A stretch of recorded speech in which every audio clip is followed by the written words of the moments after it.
எதை செய்ய வேண்டும், எதை செய்யக்கூடாது, ஒரு மனிதன் உடல் நலத்துடன் வாழ வேண்டும், ஆரோக்கியமுள்ளவனாக இருக்க வேண்டும், அறிவுள்ளவனாக இருக்க வேண்டும், உழைத்து சம்பாதிக்க வேண்டும், உரிய பங்கை உரியவர்களுக்கு கொடுக்க வேண்டும், பஞ்சம் பசி பட்டினி என்ற நிலையை இல்லாமல் செய்ய வேண்டும் என்ற கண்ணதாசன் ஒரு பாடல் எழுதினார்.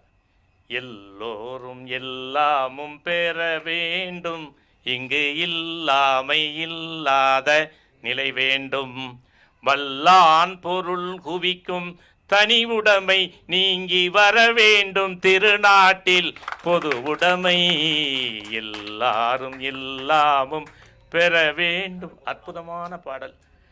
அதற்கு அடையாளமாக வாழ்ந்து காட்டியவர் என் தலைவன் எம்ஜிஆர் என்று சொல்லி வாய்ப்புக்கு நன்றி சொல்லி விடைபெறுகிறேன். வணக்கம்.